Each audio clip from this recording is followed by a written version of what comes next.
Hi everyone, welcome back to the channel. In this video, we're going to break down all the different types of sentences: simple, compound, complex, and compound complex. Don't worry, I'll make it super easy to understand, and by the end of this video, you'll be able to spot them in any sentence you read or write. We'll go through lots of examples, see the differences in a clear way, and even look at some tricky ones that can confuse a lot of students. So stick around and let's dive in.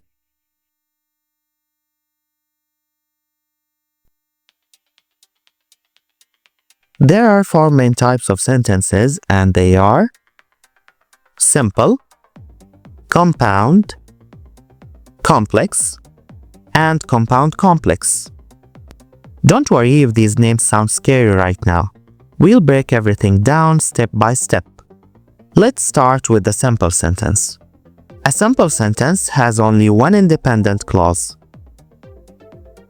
An independent clause is just a clause that has a complete idea and can stand by itself. Even if the sentence looks long, it's still a simple sentence as long as it has only one subject and one tense verb. It might also have an object sometimes, and whether the verb takes an object or not depends on the verb itself, meaning whether it's transitive or intransitive. So, no matter how long it is, if there's only one independent clause, it's a simple sentence. Next, we have the compound sentence. A compound sentence has two or more independent clauses. And remember, an independent clause can stand alone and make sense by itself. It has a full idea. In a compound sentence, you're basically joining these full ideas together. After that, we move on to the complex sentence. A complex sentence has one independent clause and one or more dependent clauses. A dependent clause is a clause that cannot stand alone. It doesn't give a complete meaning by itself, so it needs another clause to make sense. We'll talk about dependent clauses in much more detail later in the lesson. And finally, we have the compound complex sentence. This one includes everything we've talked about. It has two or more independent clauses and at least one dependent clause. So that's the big picture. Now let's get into details and look at each type with clear examples. The simple sentence. Now, the word simple can be a little misleading because a simple sentence is not about how short it is. It's about how many clauses it has. A simple sentence has only one independent clause, no matter how long the sentence looks. And just to remind you, an independent clause is a clause that can stand on its own. It has a complete idea, and it has one subject and one verb. Let me show you what I mean. Look at this example. My brother drives to work every morning in heavy traffic. At first glance, this sentence looks kind of long, right? But it's still a simple sentence. Why? Let's break it down together. The subject is my brother. That's who we're talking about. The verb is drives. That's the action. To work every morning and in heavy traffic just give us extra information. They tell us where, when, and how, but they don't add another subject or another verb. So even though the sentence has several words, it still has one subject and one main verb, which means it has one independent clause. And that's exactly what makes it a simple sentence. Let's take a very simple example. She likes coffee. This is a perfect example of a simple sentence. Why? Because it has just one independent clause, one subject, and one verb. There are no extra details, no additional clauses, nothing extra. Just the basic idea. She is the subject. It tells us who we're talking about. Likes is the verb. It tells us the action. Coffee is the object. It tells us what she likes. See how easy that is? Alright, Let's look at another example now. This one is a little tricky, so pay attention. Look at this sentence. She wants to learn English. At first, you might think, wait a second, this sentence has two verbs, so how can it be a simple sentence? And that's a fair thought. But here's a key thing to notice. Only one verb is in a tense, and that's wants. The second verb, to learn, is an infinitive. It doesn't have a tense. It just gives us extra information about what she wants. So even though we see two verbs, there's still only one tense verb and one subject, which means there's still one independent clause. The infinitive verb doesn't create a new clause. It just adds meaning to the main verb. That's why this sentence is still a simple sentence, even if it looks a bit confusing at first. Now let's move on to the compound sentence.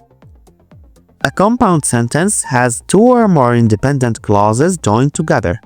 These clauses are usually connected using a coordinating conjunction.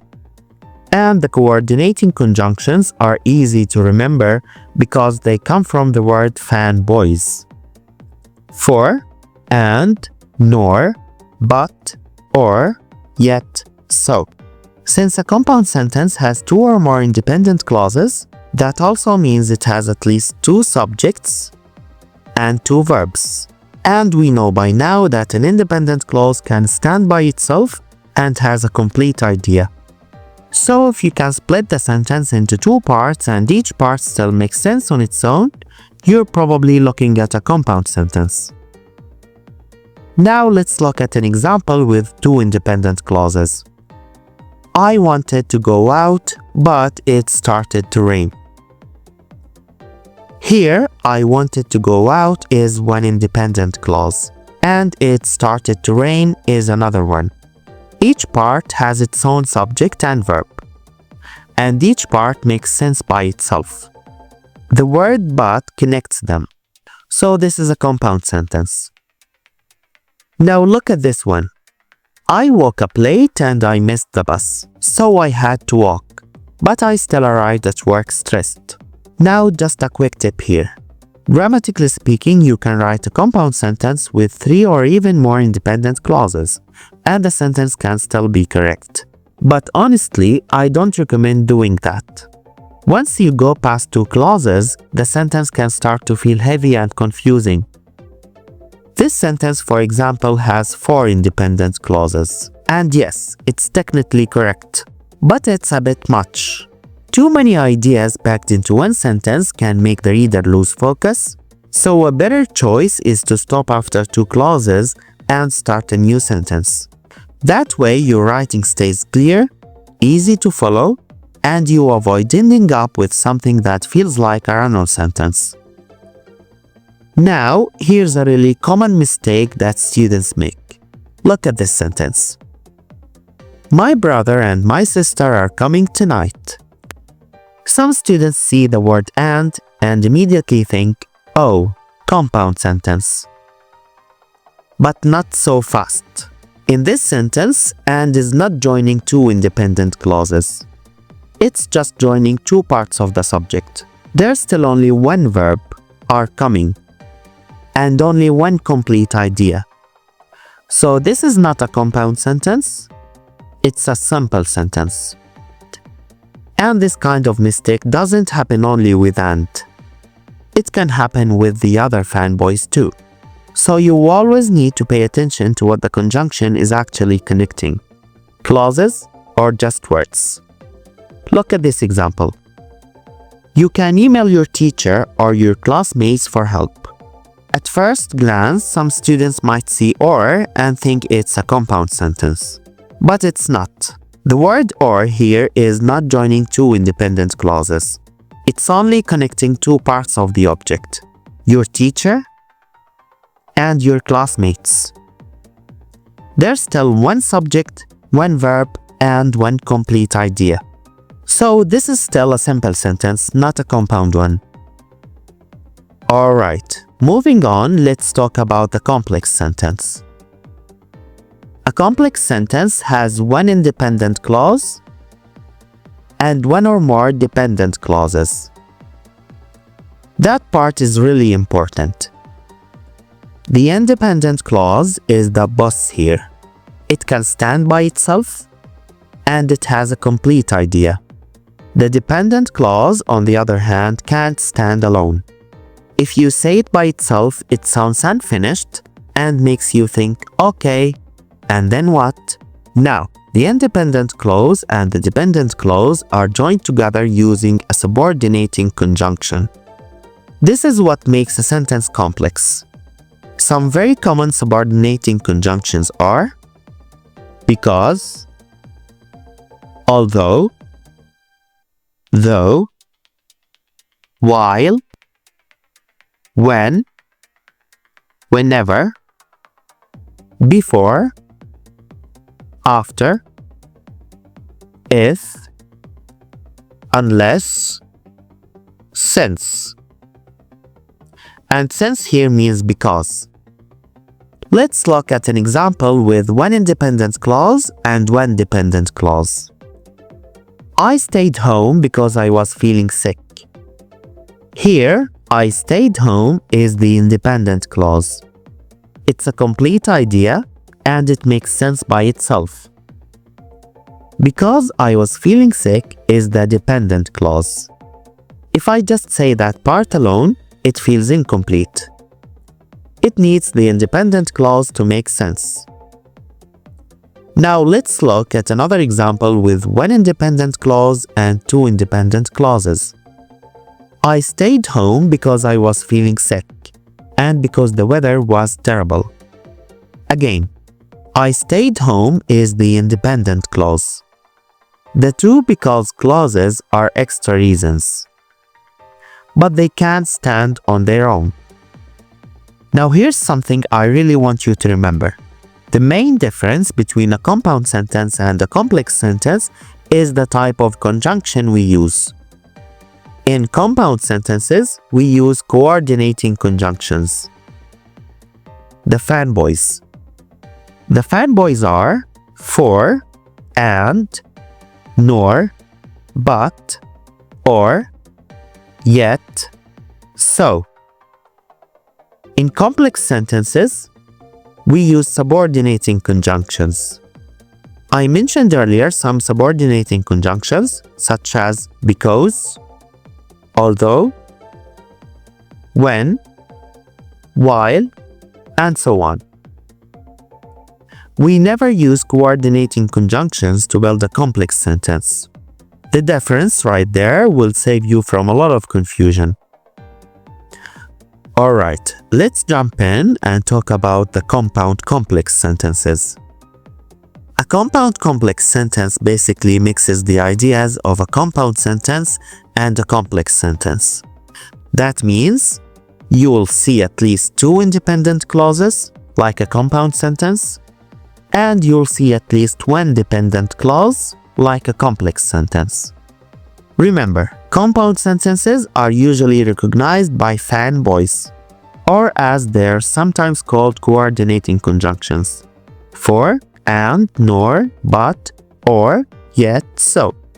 And complex sentences are usually recognized by subordinating conjunctions like when, while, because, if, although, and so on.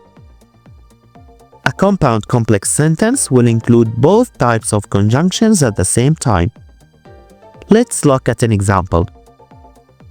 I stayed home because I was sick, and my brother went to the park.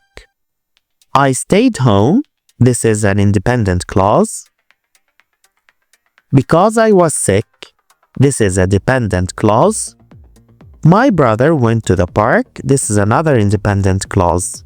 Because is a subordinating conjunction, and is a coordinating conjunction. So in this sentence, you can see the elements of a compound complex sentence. It has two independent clauses and one dependent clause joined to the first independent clause by a subordinating conjunction. Notice how the combination of fanboys and subordinating conjunctions is what makes this sentence compound complex. Let's take another example. She didn't go to the party because she was tired, and her friends stayed home too because the weather was bad. Let's break down this sentence. She didn't go to the party. This is an independent clause. Because she was tired. This is a dependent clause. Her friends stayed home too. This is another independent clause. Because the weather was bad. This is another dependent clause. Notice how it has two independent clauses joined by and two dependent clauses giving extra information. Alright, let's check out this example. I wanted to go out because I needed some fresh air, but it started raining heavily, and my brother stayed inside because he was feeling sick. So we ended up watching movies all afternoon. This one is more packed, but it still follows the rules. We have multiple independent clauses. I wanted to go out. It started raining heavily. My brother stayed inside. We ended up watching movies all afternoon. Dependent clauses. Because I needed some fresh air.